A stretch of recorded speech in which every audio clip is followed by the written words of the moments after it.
How you doing, everybody? I'm Ken Bykoff, and welcome to the Peegs Postgame Live. Indiana knocks off the Purdue Boilermakers 72-67 at Simon Skjodt Assembly Hall as Indiana scores a massive victory for this program in a game that the Hoosiers played some of their best basketballs, played with some of the best energy that we've seen them play with in quite some time, and it was a fantastic performance for Indiana in a way that hasn't always been for this program. Indiana's strong suit, basically. And we saw a lot of energy, a lot of cutting, a lot of ball movement. Got a huge effort from Nick Dorn in the starting lineup. Scores 18 points on 6 of 11 shooting. Lamar Wilkerson, 19 points on 7 of 18 shooting. And Connor Enright had a huge impact in this one, despite scoring 8 points. He had a 3 late that pretty much sealed it, had 8 assists and only 3 turnovers, played all 40 minutes, was an anchor for this ball club. 812-393-2600 is the number, as we finally seem to have gotten all the kinks out here. We're live at Simon Skjodt Assembly Hall. I know it's late on a Tuesday evening.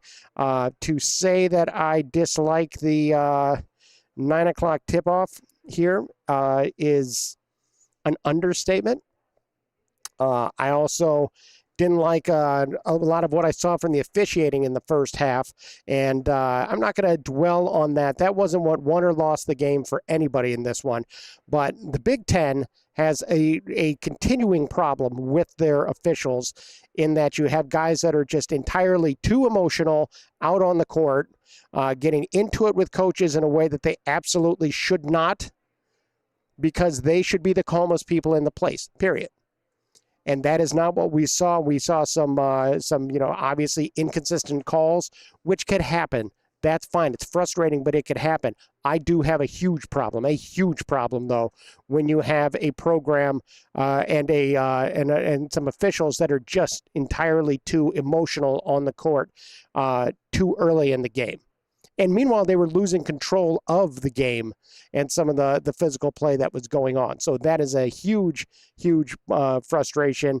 Don't want to dwell on it too much, but it is something that just the Big Ten has to be better at, plain and simple. And they're not, and that is a source of frustration. 812-393-2600 is the number. We have our first caller. Caller, if I could have your name, where you're from, and what you got. Yeah, hey, this is Kevin from Florida. Hi, Kevin. Super excited about tonight. It's the first time all year long that I feel like, I watched a game and I just got excited during the game. I think I screamed so loud when Enright hit that 3 that I think my dogs freaked out and ran out of the room. It was so refreshing. It was kind of one of those moments where I saw him shoot and I was like, no, yes, but I was so impressed by his confidence in that, and the fact that he nailed those free throws.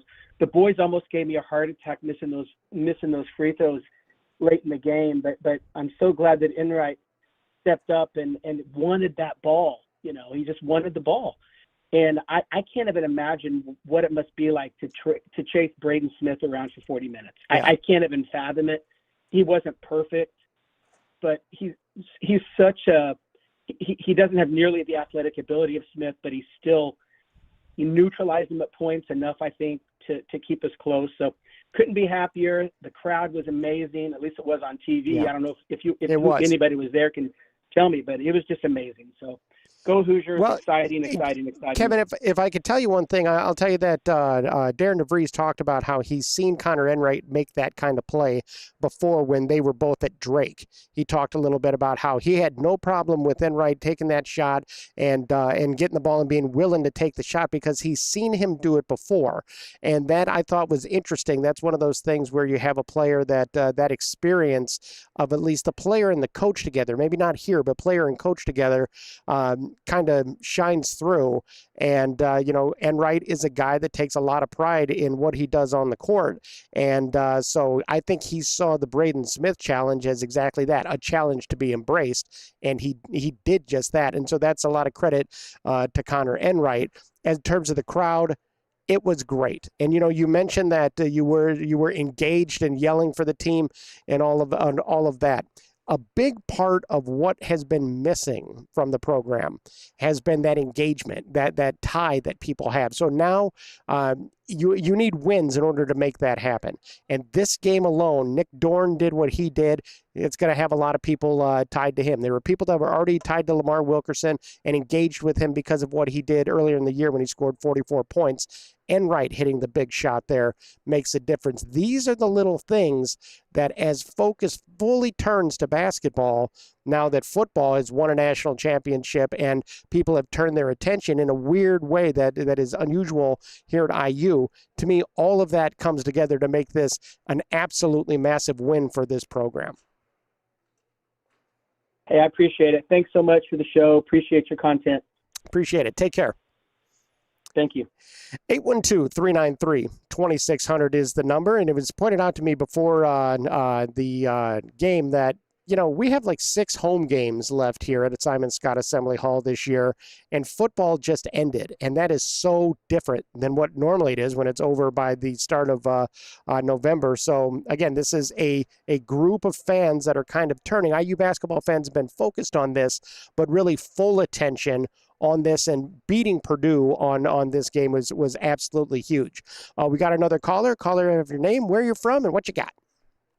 Hey, Ken, it's Eric again, calling from Indianapolis. Hey, Eric, how you doing tonight?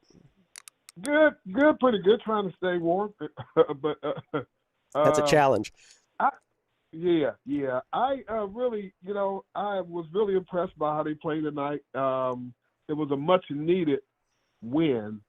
From coast to coast win. I mean, they played. They had some lapses there where they let Purdue get back in the game, but they hung in there, and they actually won. And that Connor Enright, he really that 3-point shot that he took. To be honest with you, I heard Darren say that he had no problem with him taking that. I had no problem because he worked his butt off. Yeah, that whole game. So if anybody is going to still be rewarded on taking a shot like that, whether he hit or missed, you can't hang your hat on him. I mean, like, even if he missed a shot, he works hard. He played all 40 minutes. He played all 40 minutes, and he was +5 on the night guarding Braden Smith. That's pretty impressive. Right, and then that Dorn, I really like the way he's coming around. I really like his game. Just the inconsistency with Tucker, DeVries, though. He's very inconsistent right now, and they need 17, 18 points from him every night. And they're not. I mean, they got it the other game, and he played well in that game at Michigan. Toward the end. I mean, but still, they need consistency from him. Oh, no question. I mean, but I was really fairly impressed with them tonight, and I kind of figured, you don't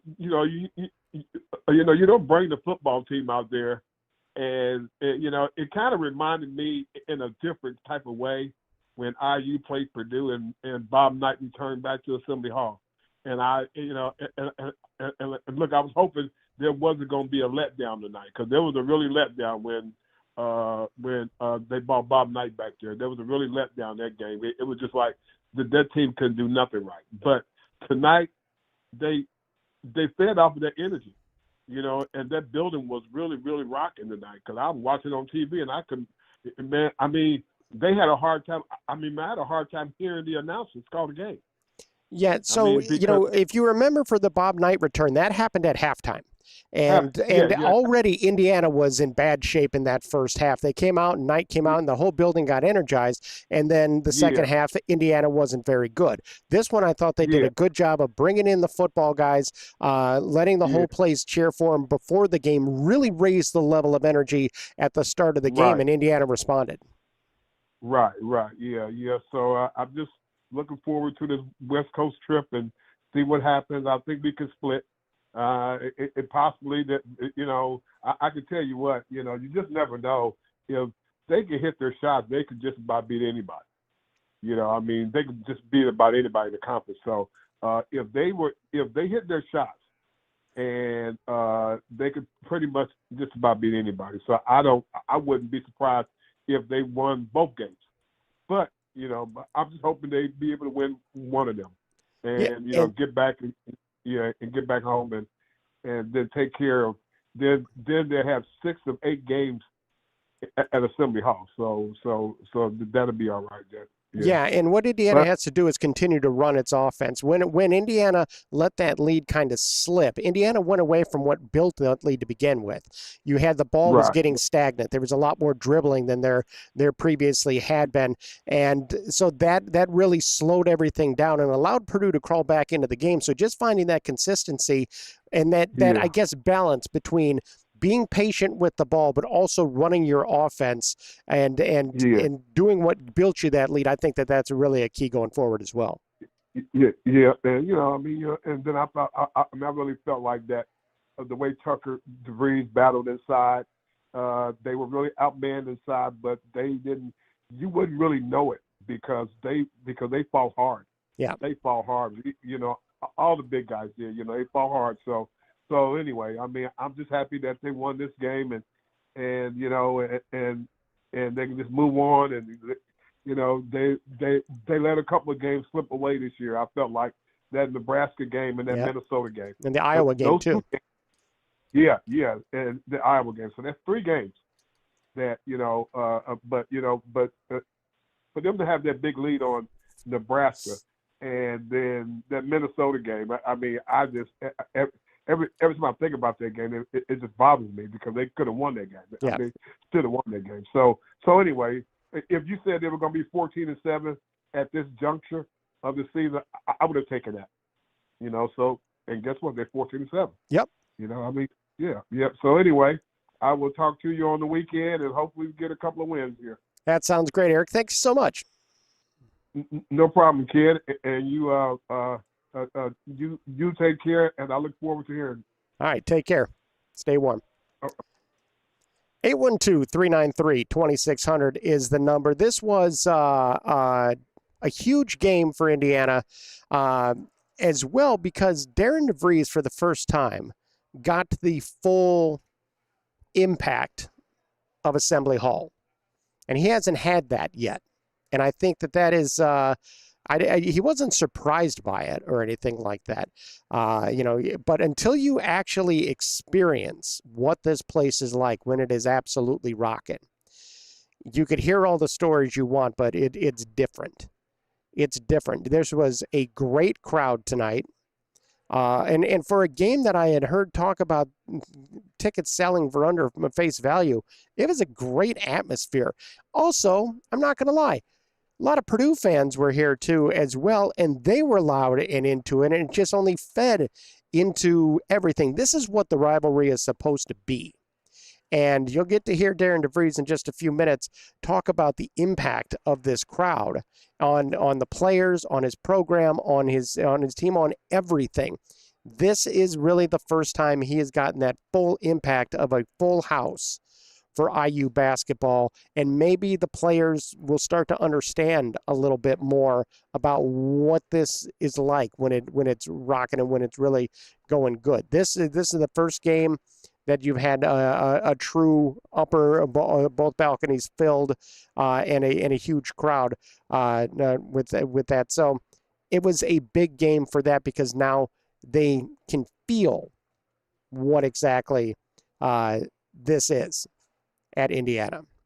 812-393-2600 is the number. I'm going to go ahead and bring you Darren DeVries during his post-game press conference because I thought that he was really interesting and really appreciative of a lot of different things. So without any further ado, here is Darren DeVries during his post-game press conference.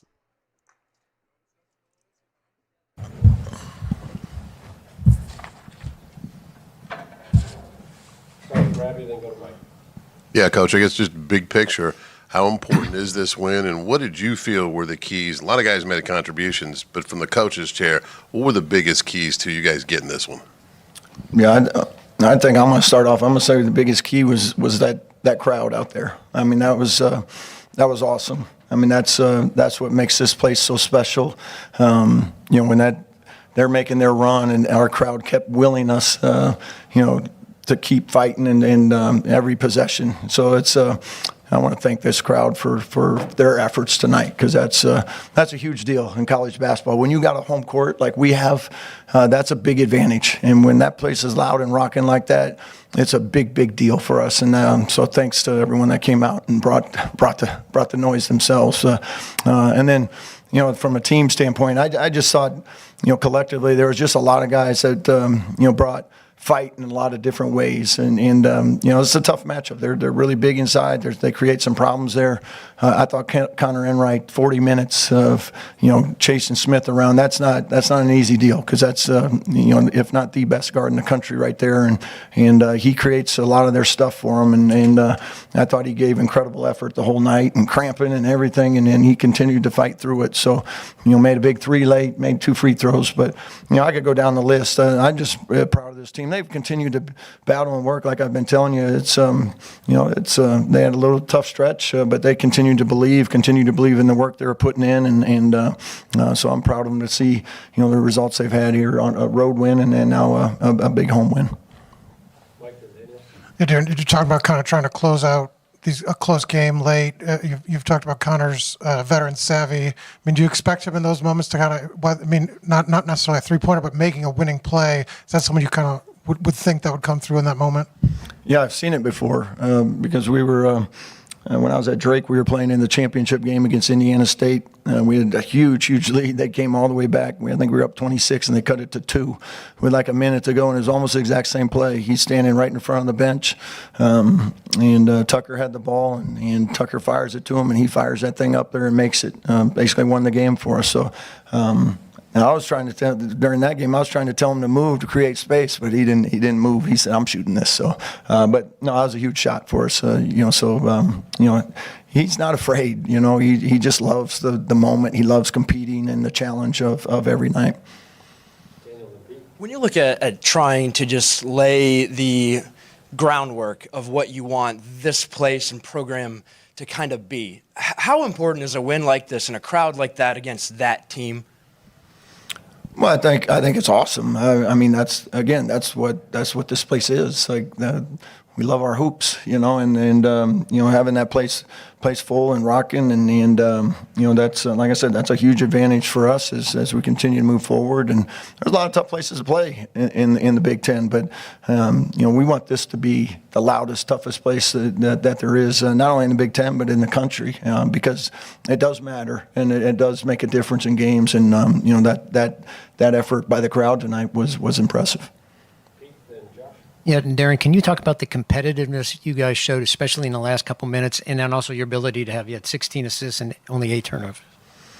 Yeah, I thought our fight throughout the game, we were exhausted. We're a little shorthanded and stuff, and had guys play a lot of minutes. It was hot in there, and guys were giving great effort throughout. So those last 2 minutes for a team that hasn't been in a lot of those situations together as a group, 2 minutes to go, big game coming down to the wire. I thought guys made some really big plays, and like you said, there was a little stretch in there. We had a couple turnovers, but other than that, we did what we were supposed to do. We got fouled. We got to the free throw line. We took care of the ball. We got a couple big stops in there to finish it off. So I thought their execution down the stretch was great. Coach, you went to the Coach, you went to the student section after the game, and you pumped them up. Was that something you'd planned, but is that something that you also envisioned when you first stepped on the floor back in March? No, I mean, I want this to be like, this is us. This is our program. It's our community. It's our students. I want them to feel their impact. It matters because it does. And I want them to know, I've said it, in the summertime, we were very intentional to try to get out and meet students and have them get to know us. And we want them to feel like they're a huge part of it and have an impact on what happens out there, because they do. And they brought it today. So that was just a thank you. When guys are getting tired late, and things are tense late, how much does that crowd just sort of like give you that last little burst of energy that you need? Yeah, I mean, whether it's late, it's in the middle, wherever. Like every time we needed that crowd tonight, they were there. And they never took a possession off either. So they played 40 minutes tonight. So that's there's not a lot of crowds. There's some good ones out there, but this is really, really special when it's like that. And tonight was as good as it gets in college basketball.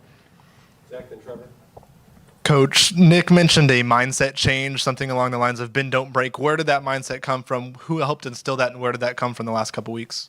Yeah, we just felt like, and we felt like in some a little bit of our tough stretch, like we had played well during good portions of games. We just had, 3-4 minute stretches, and there's a lot of different stuff that went with them. But we just had to fix it, and that was our biggest thing. It's like we can't let mistakes compound, and in a few of those losses, that's what we did, and then it turned into a 10-0 run instead of a 6-0 run. I think the guys have been much better about mistakes are going to happen. Like it's basketball. Like it's not a perfect game. So we have to continue, like just get to that next play. And if you have a turnover, just fix it get it back. We had a play in practice yesterday. Josiah Miles drove. He was going to pass the corner. He left his feet. He was getting ready to turn it over, deflected it. The ball was going out of bounds, and he jumped and saved it and tapped it to Nick Dorn in the corner. And that was a big part of our film session was you could have quit and given up on the play, but he didn't. And you know what happened tonight? He did the exact same thing. He had a play. He kind of messed up and bobbled a little bit. He didn't quit. He got the ball, and he threw it to the same guy. So maybe it's a new play we put in. I don't know. We put that. Can you give us an update on Tatum Connerway, if it was the injury that held him out? And then Josiah Miles and Trent Sisley in short minutes provided a big spark tonight. What was your thoughts on their play? Yeah, Tatum's still, trying to come back from an ankle injury that occurred during the Iowa game. So, he's working hard to try to get back out on the floor, but he just doesn't feel like he's ready to go right now. And then, to your point, I thought the last two games, both Josiah and Trent, gave us some big moments. Even Trent, tonight didn't get a lot of time. He came in and made 2 free throws at a big time. So that says a lot about him. He's all about the team. He's all about winning. When his number got called, and that's what we've, kind of been telling the guys here. We're shorthanded a little bit. Just when you get your number called, whatever amount of time it is, 30 seconds, 5 minutes, 10 minutes, you just leave it out there. And I think they've really bought into that and done a good job. Yeah, and it says a lot about even Josiah. Josiah hadn't played a lot this year. It had been really easy for his number to be called and him not be ready because he hadn't been putting in the work. But he's continued to work even though he hadn't been rewarded a lot for it in terms of playing time. And now when his number's called, he's able to go out there and do the things he needs to do to continue to grow. So I love the mindset he's had and Trent's had. And they do the work every day. And don't always get the minutes they want probably. But when their numbers got called, they came and produced. So that was great. So there's Darren DeVries during his post-game press conference. He talked for a couple more minutes, but that was the bulk of what he had to say about this one. And the Hoosiers just got so many big performances today from really key people. But the bigger picture part of this to me is that Indiana just did a better job of running their offense in the first half, moving hard without, cutting hard without the ball, keeping the ball moving. They got away from that in the second half and allowed Purdue to crawl back into it. Considering that you had losses to Iowa, losses to Nebraska, some other defeats along the way, being able to crank it up for this game was really, really critical for this Hoosier ball club. Let's talk about some of the individual performances in this one. Lamar Wilkerson leads the Hoosiers with 19 points on 7 of 8 shooting, but only 2 of 9 from three-point range. But he made a ton of buckets, 7 rebounds, 3 assists, had 3 turnovers, but played 36 minutes. Took a couple of real hard falls, too. But he got up and he showed a ton of toughness. Nick Dorn, 18 points on 6 of 11 shooting, 4 of 9 from three-point range, 2 of 2 from the free throw line. He had 2 rebounds. He also had 3 steals, but was -8 on the night. But Dorn is critical here. This is really, really important for him to have this kind of breakout game because it adds depth. And this isn't the first game. He did it last game, too. It adds depth. And it adds a lot to this team because it's another weapon on the perimeter. and he could also score a little bit off the dribble. He isn't shot hunting, but he's able to score a little bit off the dribble and move the defense around with his ability to penetrate. And that is really critical for this IU team to have somebody who can do that. We've seen Tatum Connerway do that a little bit, but obviously Connerway was not available in this game. Dorn has stepped in, and it really bodes well for his future. Really happy with what we saw from him. And Wright, again, 8 points on 2 of 5 shooting. Both of those shots were made from three-point range. All of his shots were attempted from three-point range. He had 2 rebounds and 8 assists in 40 minutes. Tucker DeVries, 9 points on 3 of 7 shooting. All of those shots were from three-point range as well. 10 rebounds, though, and 3 assists were really important, along to go with a block and 3 steals. So those are all really critical numbers for a guy who's supposed to be one of your veteran leaders. Sam Alexis plays 14 minutes, gets 2 points, makes his only shot attempt, but only 1 rebound. He struggled with Purdue's size. And that is a huge difference between Indiana and a lot of these other teams, is they just have better bigs and better athleticism and quickness and speed and all that. So the Hoosiers have to be knocking down shots in order to win ball games. Now, that said, it was great to see Dorn knock down 4 threes. It was great to see Tucker knock down 3 of his 7 shots. The Hoosiers as a team, 12 of 33 from three-point range. In the second half, just 4 of 13. And that is a big deal because Indiana managed to win the ball game despite not having a lights-out three-point shooting night. Yeah, they made 12 of them, and that's really important. In that second half, though, just 4 of 13, made 10 of 13 shots from the free throw line, 9 of 22 shots overall, just 40.9% after halftime. The Hoosiers shoot 23 of 50 from the field for the game, but it wasn't like they blew it up from three-point range. Yeah, they had 12 of them, but they shot 33 of them. And so it wasn't like they were on fire. That's just not how it rolled. Purdue, 7 of 20 from three-point range on the day. They finished the game shooting 48.1% overall and 50% in the second half alone. Indiana scores 40 points in the first half, 32 in the second half. Purdue, 29 and 38 along the way. Indiana forced 10 turnovers from Purdue. That was critical as well. Those 10 turnovers turned into 7 points for Indiana. Indiana turned the ball over 8 times, turning into 6 points for the Boilermakers. IU was out-rebounded 33-28. And Indiana's bench, however, outscores Purdue by a margin of 16-12. And in a 5-point game, that's really important. I didn't talk about the bench guys. Josiah Miles, 5 points on 1 of 3 shooting. He knocked down a 3, had 2 rebounds in 15 minutes. Wasn't a ton of time, but it was enough. Enough to make an impact. He made the most of the time that he was out there. He also finished the game plus 10 on the night. Reed Bailey, 9 points on 3 of 4 shooting, 3 of 5 from the free throw line, has 2 rebounds, which means Indiana's 2 bigs combined for 3 rebounds on the night. That's not good. But he was also plus 16, led the Hoosiers in the plus-minus column at plus 16 in 26 minutes. Look, Reed is who Reed is, okay? He isn't all of a sudden going to become a post presence. He isn't somebody that's going to finish through contact a lot. I think that, he would be more comfortable floating away from the basket, knocking down some jumpers along the way. That's not what he's being asked to do. And he's doing the best that he can with it. I know he's a source of frustration for a lot of different people, but he was important today. Plus 16 is really, really critical when you're talking about a team that's ranked number 12 in the country. Trent Sisley, he plays just 3 minutes, but he scores 2 points and made a little impact when he was out there. He was plus 5 in his 3 minutes, but he made a little impact, gave a little something. And if you get a little contribution from everybody along the way, it makes a huge difference in the final product. Gritty on the chat says, this has been the best January of my life, IU football and IU basketball. I tell you what, Indiana doesn't play in January very often, so football is what football is. And huge shout out to the game day operations here at Simon Scott Assembly Hall.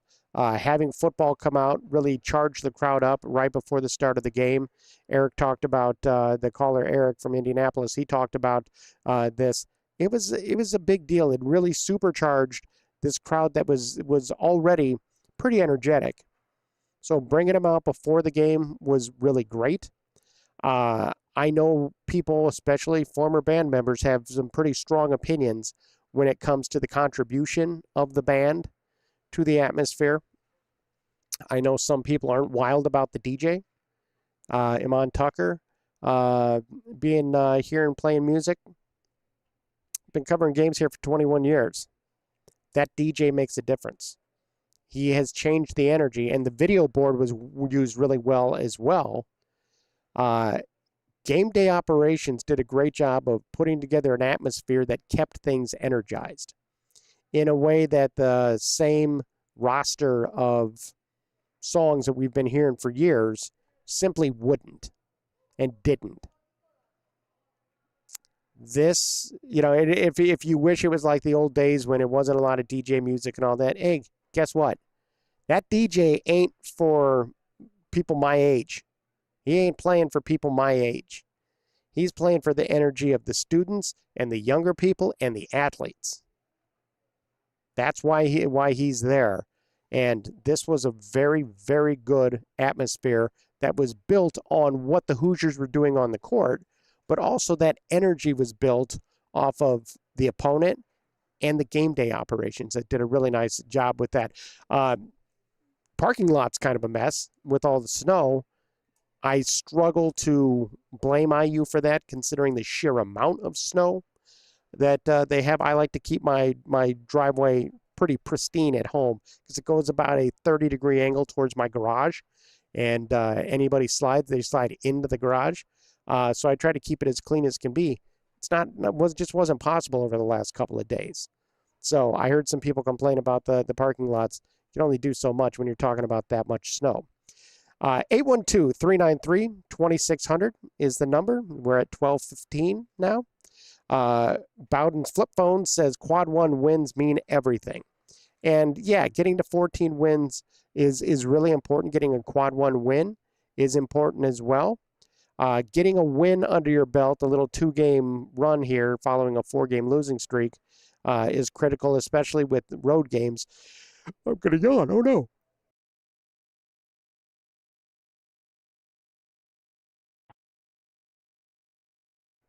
Holy God, that's the biggest yawn I've ever had on a broadcast. So there's a single game record. Indiana has back-to-back games coming up on the West Coast in Los Angeles. They play UCLA at 5 o'clock Eastern time on Saturday. They follow that up February 3rd, the 10 p.m. tip-off at USC that I'm already dreading. I understand where they are. And then, you have Wisconsin and Oregon. So building a little run here is going to be really, really important. Getting through the next couple of games with wins is going to be critical when you're talking about building an NCAA tournament resume. Because Indiana has obviously the ability to hang with these teams. They've shown it at home for sure.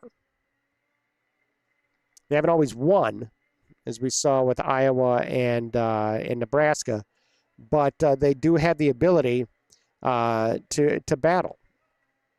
This win was important because of the fact that it was an important opponent, a quad 1 win against a team that is more talented than Indiana is, but the Hoosiers put it together for an evening, and that's a huge positive. Being able to take that on the road is also going to be critical as well before Indiana returns home to take on Wisconsin and Oregon and Illinois, and then Purdue and West Lafayette. So the next couple of weeks are filled with challenges, but also filled with opportunities. You lose this one, and you're 13-8, 4-6 in the Big Ten. It's things aren't looking good. Your best win to that point would probably be, I guess, Kansas State, which is not having a good year. So Indiana hasn't had a lot of really quality wins. I guess Maryland and Washington are decent. But obviously the Boilermakers are a different story. So now the question is, when they go to LA, are the Hoosiers going to be the team that beat Purdue tonight? Or are they going to be that team that played at Minnesota and played at Michigan State, or took on Nebraska here? What's it going to be? That inconsistency is part of the equation. You have to be able to do that when the crowd's not on your side. Bowden's flip phone says, so glad we have Dorn back next year. I do like what he has brought to the floor. I do like that. I like to see him building that confidence. Because, again, this team, regardless of what happens over the next few weeks, there's not going to be a Connor Enright, no Reed Bailey, no Sam Alexis, no Lamar Wilkerson, no Tayton Connerway, no Tucker DeVries. They are all going to be done. So Dorn has that opportunity to be one of those foundation pieces that helps set a culture. And having the game that he has had against Purdue today really goes a long way towards helping build that culture with him. Again, he has shown out in his last couple of games. He has made the most of his opportunity, and that cannot be overlooked. Dorn, he had in the last game 23 points. This one 18. He had 14 at Michigan, which gives him 3 straight games of double-digit scoring. Then you throw in that earlier in the season, he had 15 against Louisville, 13 against Penn State. He's made an impact before. You start to build that confidence, do it game over game over game. Last 2 games, he is 12 of 22 from the field. He's shooting the ball. He's shooting with confidence. At Michigan, he was 4 of 9 from 3. So in the last 3 games, he's been 44%, 60%, and 44% from three-point range. All of those come together to be a nice foundation piece, not just for the rest of this year, but beyond. Last call for phone calls, 812-393-2600 is the number, as we are into Wednesday morning. They have the leaf blowers out to clean up around here. And Indiana picks up a critical victory at a very critical time for this program. And being able to finish this one out, even if it got a little bit dicey a little bit toward the end, is really important. Again, Darren DeVries got his first real taste of Assembly Hall so that he could know what this place is like, what he could sell to players. Because again, that's one of the things is if you've never coached here, if you've never seen what is possible, it's impossible for you to describe to people what it can be like. It's also great to see a pile of former players here. A.J. Moye, Tom Coverdale, Robert Finney. You had Cody Zeller was here. Anthony Leal. A pile of former players were here, and that's great to see too. Guys coming back in a way that we haven't necessarily seen over the past couple of years under Mike Woodson. So that was disappointing. We have a caller. Caller, if I have your name, where you're from, and what you got. Hi, Kev. This is Kevin from Santa Clarita, California. Hi, how are you doing? Good. I'm a little late congratulating you on the national championship. I was rooting for you to carry the banner for the Big Ten, and you did very well. It was exciting, to say the least, for sure. I imagine you guys are still on cloud 9, and I know I would be. And looking forward to Saturday night's game. You guys took care of it. I guess we started Purdue on a downfall because they've lost 3 in a row. But it should be a good contest there Saturday night. We got Oregon tomorrow up there, and then we'll see you guys Saturday. And it should be exciting at Pauley. our new football coach, Bob Chesney's going to speak to the crowd, and supposed to have a ton of recruits at the game, so it should be quite an exciting evening. You're going to get an opportunity to go to that game? I don't think so, but you never know. I might, maybe. I don't like sitting up in the rafters, and I think that's all we got some tickets left. But it should be an exciting game. Of course, I'll be glued to the TV if it's on. I don't get that Peacock, so I don't know. Right. Well, you mentioned football. It has been surreal. That's the best way that I could put it. It is. They had the championship celebration on Saturday, and it was really surreal to see everything there. Indiana fans absolutely are still on a high from that, and this was the first real opportunity for IU fans to turn their focus completely to Indiana basketball, and they showed up big, and Indiana answered them and rewarded their energy. Yeah, I see both teams are kind of in the same boat that, we've done okay so far, but we need to really turn it up to make the tournament. So it should be a big game Saturday. Yep, looking forward to it. Well, good to see you, and maybe talk to you Saturday night. That would be lovely. Take care. All right, bye-bye. That is Kevin from California. Now, what his situation was he came out to see an IU football game. He's a UCLA fan, and he came out to see an IU game and joined me in the parking lot. And he was wearing a UCLA sweater and all that. And he has periodically called into this show and has really offered a lot of support to the show. I don't know if I would call him an IU fan, but he's certainly keeping an eye on him. So that's really great. That's really great. That's one of the great things about sports is you could have those connections and really build on them. UCLA obviously is going to be hosting the Hoosiers on Saturday, and like he said, these are two teams that are in very similar boats because you need some wins, start stacking wins with the calendar getting ready to turn to February. You need to start stacking wins. So being able to get that back up and running is going to be really extremely important. We will, of course, have the call-in after the UCLA game. Tip-off at 5 o'clock Eastern time, which usually these games go about 2:15. So 2 hours and 15 minutes. So you're looking at probably a 7:15 Eastern time start, 7:20, right about that. Road games, we go live immediately following the final buzzer. Home games, about 30 minutes after because of the fact that we do the post-game press conference and I get the video and get all that up and running for this. So that is what we're going to be looking at on Saturday. But for a Tuesday night, as we go into a Wednesday morning, 72-67 is your final. The Hoosiers have knocked off the Purdue Boilermakers, moved to 14-7 on the season. They are 500 in the Big Ten, turned in one of their best performances in a while, and their best performance that they've had against a ranked team so far this year. And the Hoosiers have a lot to be proud about, a lot to build on.